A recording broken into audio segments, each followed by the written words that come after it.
सहारनपुर की थाना बेहट पुलिस ने ऐसे गिरोह का भंडाफोड़ किया है जो न सिर्फ खनन कारोबारियों को धमकी दे रहे थे बल्कि डरा धमका कर उनसे रंगदारी की मांग कर रहे थे। 3 लोगों को गिरफ्तार कर लिया गया है। 15 से ज़्यादा लोगों की जांच चल रही है। नामजद रिपोर्ट दर्ज कर ली गई है। इस पर बातचीत करेंगे हमारे साथ जो पीड़ित खनन कारोबारी हैं रणधीर सिंह, उनसे जानने की कोशिश करेंगे आखिरकार किस तरह से इन लोगों को वो अपना शिकार बनाते थे, क्योंकि बहुत बड़ी संख्या में ऐसे पीड़ित हैं जो अ, इन इन लोगों के चंगुल में फंस रहे थे। किसी से 10,000 से लेकर के 10 लाख रुपए तक की मांग की जाती है। हालांकि जिस दिन ये घटना का खुलासा हुआ तो उस दिन इन लोगों के पास से 25 लाख रुपए नकद और साझेदारी के दस्तावेज बरामद हुए। बातचीत कर लेते हैं। चौधरी साहब, स्वागत है आपका। किस तरह से देखते हैं, क्या कुछ प्लान ये लोग करते थे, किस आप लोगों के पास जब आए तो क्या कुछ इन लोगों की मांग रहती थी? जैसे ये जो ईश्वरपाल है, इनका गांव हमारे गांव से 1 किलोमीटर दूर है।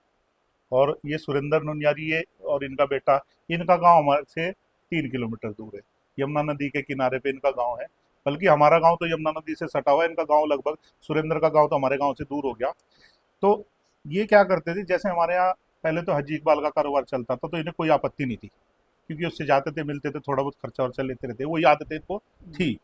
अब इन्होंने क्या किया, जैसे हमारे यहाँ स्टोन क्रशर चलने लगे, हज के जाने के बाद सरकार ने सुचारू रूप से बहुत अच्छे तरीके से 200-300 करोड़ रुपए पर ईयर का रेवेन्यू हमारे इस खनन से गया सहारनपुर से। तो इन्होंने लोगों को परेशान करना शुरू कर दिया। जैसे सुरेंद्र जी आए, किसी की गाड़ी गई भर के, बोले धूल उड़ रही थी, जबकि धूल तो कुछ नहीं था, क्योंकि पानी का टैंकर लगा है, सब वो कर ही रहे हैं। लेकिन ये फिर उस हिसाब से गाड़ी वाले को रोकते थे, उसके साथ मारपीट करते थे, क्रैशर वाले को बुलाते थे, किसके क्रैशर से गए, तो उन पर रोब गाली भी करते थे।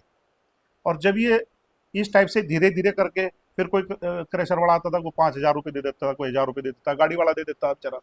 तो इन्होंने इस टाइप से धीरे धीरे एक लाइन बढ़ाई। तो इन्होंने उस लाइन से इन्होंने फिर देखा कि यार ये तो पैसे कमाने का आसान तरीका है, क्योंकि ईश्वरपाल का घर भी लगभग जहाँ से गाड़ियां गुजरती हैं वहां से 1 किलोमीटर 500-700 मीटर दूर है। तो ये सबसे ज्यादा तो इस काम पे ही लग गया। उसके बाद सुरेंद्र, उन्होंने लगभग 5 साल पहले अपना एक यूट्यूब चैनल बनाया। उससे पहले भी वो, उन्होंने मेरे खिलाफ वो, हाँ, हज जो मेन पॉइंट है, हाजी इकबाल से इनके संबंध थे, जानते थे।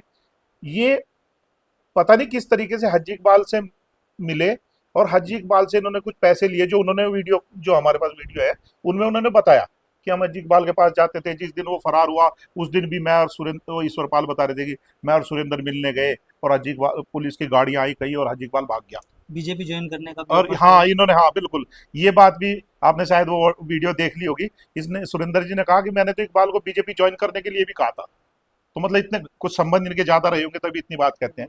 तो इन्होंने एक 2021 में एक मेरे खिलाफ रेट फाइल की, कि ये बहुत बड़ा खनन माफिया है, क्योंकि वो इकबाल ने कहा था, उसी के वकील थे, वही खर्चा दे रहा था। उसके बाद अब ये चलता चलता प्रोग्राम इन्होंने क्या किया, यूट्यूब चैनल बनाने के बाद इन्होंने इसको उगाई, ज्यादा बड़े स्केल पे उगाई करने का बना लिया। तो ये क्रशर वाले के बारे में वीडियो डालते थे, खनन तो चाहे कहीं भी हुआ, लेकिन ये वीडियो डालते थे कि फला क्रशर ने इतना खनन कर दिया, और उसको फिर किसी पत्रकार को देते थे, वो चलाता था। यदि क्रशर वाले ने पैसे दे दिए ने, तो कोई खबर नहीं चलेगी, अगर नहीं दिए तो पत्रकार फिर खबर चलाएगा, फिर मैसेज आएगा इनके पास दोबारा। खबर कहाँ चलती? टीवी चैनल पे चलती है, अखबार में चलती है, यूट्यूब चैनल पे चलती, फेसबुक, इंस्टाग्राम, सोशल मीडिया पे? एक सबसे ज्यादा इनकी खबरें चलाता था गौरव मिश्रा। वो अपने आप को पत्रकार बताता है, हमें तो इतनी ज्यादा जानकारी नहीं थी। वो यूट्यूब, पहले पत्रकार भी था, उनके ऊपर पहले भी मुकदमा दर्ज हुआ था, इसी मुकदमा शायद दर्ज हुआ था इसी चक्कर में, कि वो उन्होंने, जो हमारे यहाँ खनन व्यवसायी है, उनसे उन्होंने पैसे ऐंठने की बात की थी। उसके बारे में भी ईश्वरपाल ने और इन्होंने बताया कि हमने ही उसका मुकदमा भी निपटवाया था। यानी इनका इतना प्रभाव हो चुका था, लोग सोचते थे इनके साथ लड़े ना लड़े, इनसे डरने लग गए थे झूठी शिकायत करने के बाद। मेन समस्या क्या है, जब भी क्रैशर की कोई शिकायत करता है, वो क्रैशर चाहे लीगल भी कर रहा हो, जब कोई टीम आती है और उस पैमाइश करती है, उस पैमाइश में एक पत्थर अगर 1 इंच ऊपर से नप गया तो कम हो जाएगा, और 1 इंच नीचे से नप गया तो ज्यादा हो जाएगा। दोनों सूरतों में क्रैशर को सबसे पहली बार 5 लाख की पेनल्टी देनी पड़ती है। इनकी तो 50 रुपए की एप्लीकेशन का पेपर लगा, ऑफिसर आए, उन्होंने नापा, कुछ गलत हुआ या ना भी हो, लेकिन वो पैमाइश में उतना डिफरेंस आता है, उसका ये नाजायज फायदा होता है। ये बोलते थे कि 5 लाख तो तेरे खर्च ही होंगे, अगर मेरा 50 पैसे का पेपर लगेगा, 50 रुपए का। तो उस चीज से डरा डरा के इन्होंने उगाई शुरू कर दी। यूट्यूब चैनल पे ये मेरे बारे में बोलने लग गए। जो शिकायत है ये हमने देखा, जिला प्रशासन में भी शिकायत करते थे, लखनऊ भी शिकायत करते थे, यहाँ तक एनजीटी तक शिकायतें करते थे। तो वो किस तरह से आप लोग उनको टैकल कर पाते थे, क्योंकि ये इतना बड़ा मुद्दा बन जाता है, खनन देखिए, बंद हो जाता है एक तरह से सहारनपुर में। हाँ हाँ, ये जो एनजीटी में जो शिकायतें करते थे, इनका मेन पर्पस था डराने का। ये शिकायत की और उस शिकायत पे कार्रवाई भी ना हो, क्योंकि वकील ना खड़ा करना, या बोल देना कि मैंने शिकायत कर दी या मैं कर रहा हूं। आपके पास बैठे आपको बता दिया कि जिले में ईडी आ रही है। आप बताइए, किसी को पता नहीं है कि ईडी कहाँ है, क्या है। क्या गौरव मिश्रा को या ही नहीं पता होता था? फिर उस खबर को सर्कुलेट कराते थे कि फला फला खनन कारोबारी, या कई बार नाम नहीं बोलते थे, फिर उनके फोन करते थे, अब मुझे तो भाई साहब आपके बारे में लग रहा है कि आपका चर्चा था कहीं से। ईडी आएगी तो बताएगी कि आपके यहाँ जाएगी या किसे जाएगी। तो ये सब लोग एक प्रोपगंडा था इनका। उसके बाद इन्होंने क्या किया, जैसे इतना बड़ा राजस्व 300 करोड़ के करीब का हमारे यहाँ से जाता था, हर आदमी, छोटे से बड़ा आदमी, सब खुश थे। इन्होंने जो रिट करने वाले लोग हैं उनसे बातें कर करके वहां पे रिटे फाइल कराई।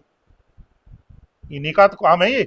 उससे पूरा रेवेन्यू डिस्ट्रॉय हो गया हमारे पूरे जिले का। खनन बंद, कारोबारी तो यार जो खनन का कारोबार कर रहा है वो तो कुछ ना कुछ सर्वे करेगा। एक आम आदमी जो मजदूरी कर रहा है वो कहाँ जाएगा? हमारा किसान की ऐसी सरकार ने ऐसी मुहिम चलाई थी, किसान की निजी नाप का चल जाए, सरकार को भी रेवेन्यू मिले, किसान को की भी जमीन खेती के लायक हो जाए, और उसके बाद क्रेशर को भी काम मिल जाएगा। और इन्होंने सब तहस नहस कर दिया। ये लोग चाहते हैं कि या तो इकबाल जैसा ही कोई जो इनका इनका गुलाम बन के या इन्हें मोटे पैसे दे के चलाए तो चलाए, नहीं तो कोई काम ना चलाए। हाजी इकबाल को कौन रहे हैं एक बार, क्योंकि जब हम एक बार पहले कवरेज करने के लिए आए थे तो आपने तमाम चीज़ें उसकी हाँ, खुलासा वो किए दस, थे। हाँ जी। बिल्कुल मेरे याद है, तो आप तो पहले। आज किस तरह से देखते हैं हाजी इकबाल की, क्योंकि 1,000 से ज़्यादा, 1 करोड़ की संपत्ति उसकी जब्त भी हो चुकी है और वो फरार है, 1 लाख का इनामी घोषित कर दिया गया। हाजी इकबाल, लगभग याद होगा 2015 में हाजी इकबाल के खिलाफ हमने एक मुहिम चलाई थी। हमने रिट फाइल की थी सुप्रीम कोर्ट, जिसमें सुप्रीम कोर्ट ने ऑर्डर पास किए, जांचें हुई। उन जांचों का फायदा ये हुआ कि हाजी इकबाल आज फरार है। लगभग 5 या 4 हजार के करोड़ की प्रॉपर्टी तो उसकी सीज हो चुकी है। 111 फर्जी कंपनियां थी, वो सब फर्जी कंपनियां उसकी जांच में भी साबित हो गई फर्जी है। शुगर मिल थे, ये वो था, सरकार ने जब्त कर ली। उसके बाद हाजी इकबाल तो यहाँ से भाग गया। लेकिन ये लोग जो इन्होंने खुद बताया है, हमें नहीं पता था, क्योंकि ना हाजी इकबाल से हमारी बात हाँ, होती है ना पुलिस तो नहीं मतलब पहुंच पाई, ये लोग पुलिस नहीं पहुंच पहुंच पाई। और ये लोग कहते हैं कि मैं हाजी इकबाल से दुबई मिल के आया हूं, इनका बेटा कहता है। यार, एक आम किसान जिसके पास थोड़ी सी जमीन हो और वो कहता है कि मैं दुबई, हम तो आज तक दुबई नहीं गए।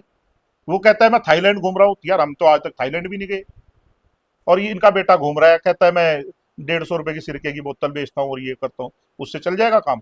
तो ये इनका एक सिस्टम था, ये उस सिस्टम में लगे हुए थे। तो जब काफी क्रशर वाले परेशान हो गए, क्योंकि जैसे मैं आपका एक बैठने उठने का दायरा होता है, तो लोग मुझे कहने लगे प्रधान जी ऐसे बहुत गलत काम हो रहा है यहाँ पे, और ऐसे ऐसे हो रहा है। और मैं भी तरस था कि ये मेरे बारे में भी बोलते थे। मैंने कहा यार, क्रशर वाले के बारे में बोल रहे, चलो लगता है, ये मेरे बारे में क्यों बोलते हैं? कि मेरे बारे में बार बार कहते हैं कि रणवीर खनन माफिया, फला ढिमका, ये वो। तो वो केवल बात थी कि वो इकबाल से सिस्टम था इनका। वो इन्होंने फिर स्पष्ट किया जब हमने इनको बताया। मैंने कहा यार क्यों ऐसा कर रहे हो आप लोग? क्योंकि हमें पता लग गया था कुछ लोगों से पैसा वसूल रहे तो हैं, मतलब लोग फंडिंग, डरते। इस काम के लिए हाँ, फंडिंग हो रही थी। फंडिंग हो रही है, डरते ये लोग बताते नहीं है। क्रेशर वाले भी, कई लोग सोचते हैं किस लिए झगड़ा करना, 10-20 हजार रुपए दे दिए। अब वो बात हमारे सामने कैमरे पे इन्होंने बोली कि ऐसे ऐसे हम तो पैसे ले रहे हैं उनसे, और भी अब पैसे लेने बंद कर देंगे, आप दे दो। हम्म।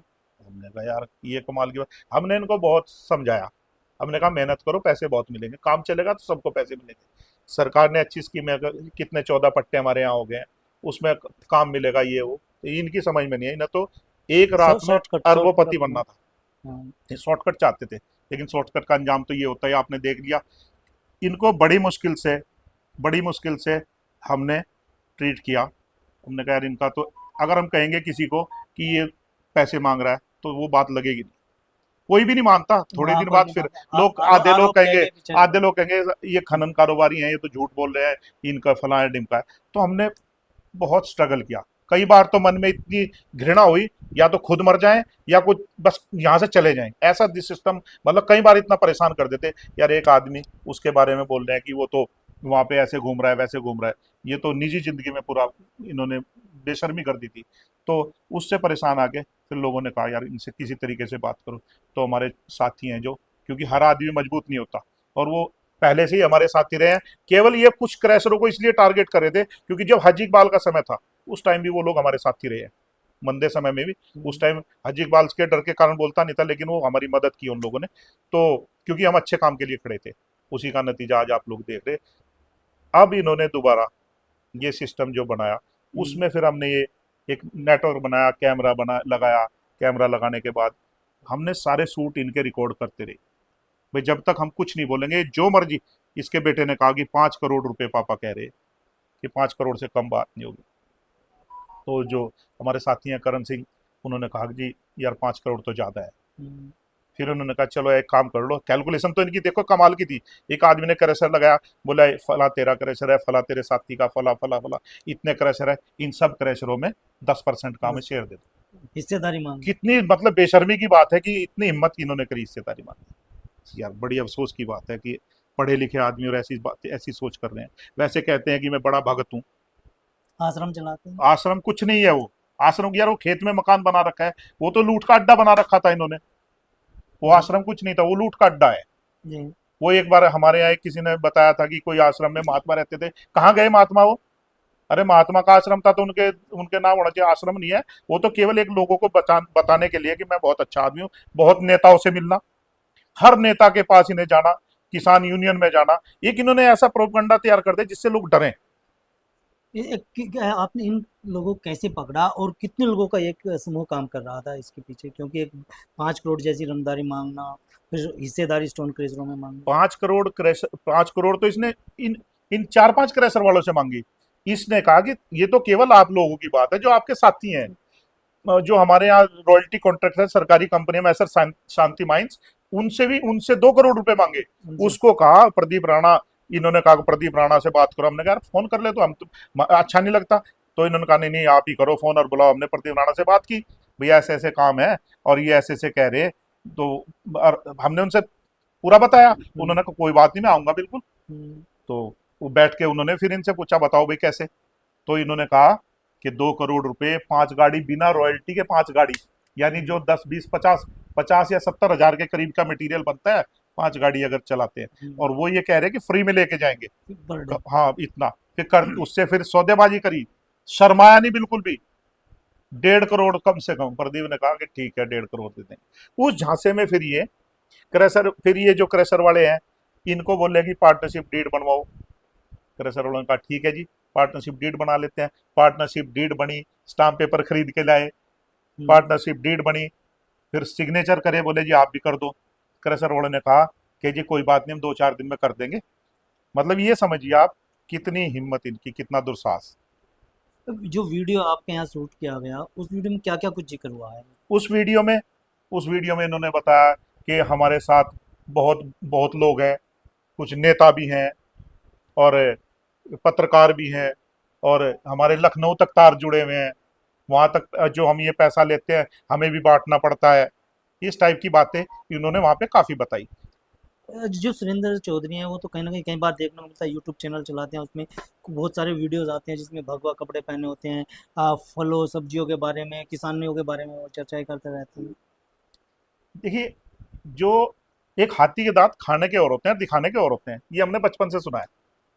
तो ये जो सुरेंद्र जी थे, ये तिलक लगाते थे। यार हिंदू तो मैं भी हूं, मैं तो तिलक नहीं लगा रखा है। या मैं दिखाऊंगा भगवा पहन के? अरे ये तो अंतरात्मा में भगवापन होना चाहिए ना। जी। मन में वो कहते हैं कि मुंह में राम और बगल में छुरी, वो नहीं होना चाहिए ना। अगर वो तो सीने में है आपके, वो तो अंदर है जो भी है। ईमानदारी वो झलकती है। जिस टाइम हमने हाजी इकबाल के खिलाफ मुहिम शुरू की थी, तो हमारे अड़ोस पड़ोस के लोग बोलते थे कि ये तो 2 पैसे के लिए करते हैं। हमने कहा चाहे हम मर जाए, हमारी कुड़की तक हुई, मुकदमे लिखे गए फर्जी, लेकिन हमने किसी एक हमें बहुत मोटे पैसों का लालच मिला, लेकिन हमने कहा नहीं, ये तो देश सेवा है, देश सेवा करेंगे, आगे आने वाली नस्लों का फायदा होगा।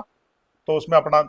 इनका हाजी इकबाल से क्या कुछ कनेक्शन है? कहीं ऐसा तो नहीं है आपने उनके खुलासे किया और हाजी इकबाल उसी का बदला लेना चाह रहे हैं?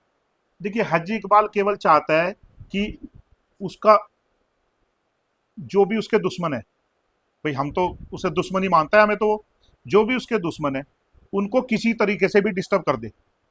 जितना भी वो कर सकता है, वो उसके हाथ में होता तो हमें मार भी सकता था। कई बार पहले भी मुझे, कई बार जैसे, हमें फालतू बोलने की तो आदत नहीं, लेकिन कई बार उस समय भी कई बार ऐसा इस टाइप का माहौल किया गया कि जैसे कोई गलत आदमी खड़े हो इंतजार में, और किसी ने बताया कि ऐसे ऐसे कुछ मुझे ऐसा है, आप वहां से जाओगे, जैसे मैं यहाँ गंदेवड़ बैठा हूँ तो मुझे जाना है गाँव में, तो इस टाइप से फला मोड़ पे ऐसा आदमी संदिग्ध का पता लग जाता है। तो ऐसा माहौल क्रिएट किया, वो चाहता है कि इनका नुकसान हो जाए, दुश्मन खत्म हो जाए, क्योंकि वो तो खत्म होने की कगार पे है। अगर क्योंकि तुम परिवार के सभी लोग जेल जा बस चुके हैं बस इससे बुरा और और क्या हो सकता है। वो खुद भगोड़ा साबित हो भगोड़ा चुके हैं। साबित हो चुका है।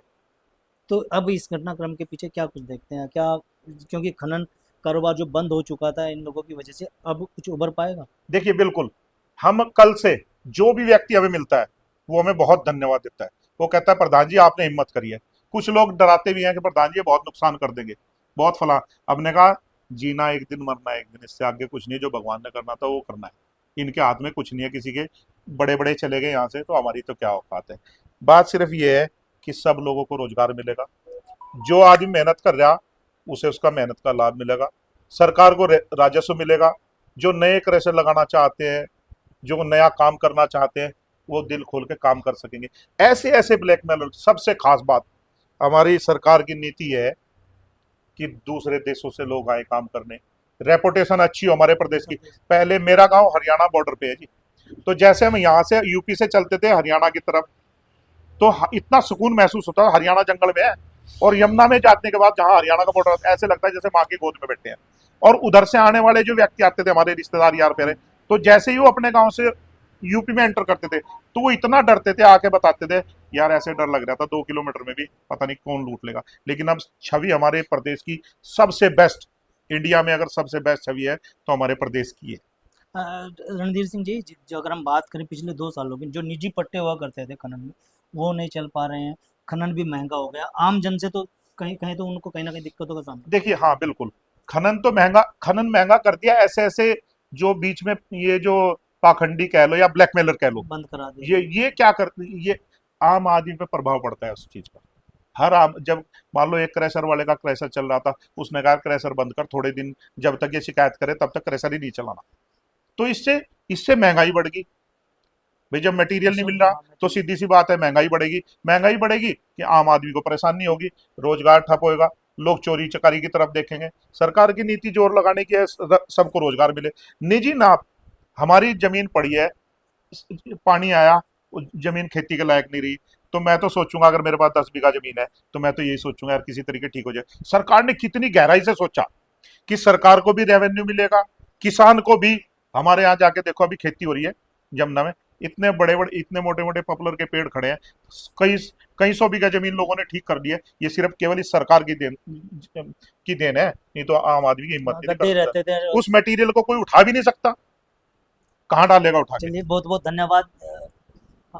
ये थे हमारे साथ खनन कारोबारी रणधीर सिंह जी, जिन्होंने न्यूज़ 14 टुडे से बातचीत में साफ कर दिया कि ये लोग जो गिरफ्तार किए गए हैं पुलिस के द्वारा, सुरेंद्र सिंह है, ईश्वर पाल सिंह है, और सुरेंद्र सिंह का बेटा प्रिंस है, और उनकी पूरी बड़ी टीम है।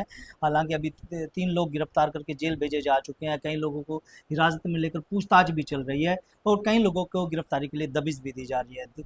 तो इन लोगों का एक ही फंडा होता था कि शॉर्टकट में कैसे खनन कारोबारियों को ब्लैकमेल किया जाए, रंगदारी इनसे मांगी जाए।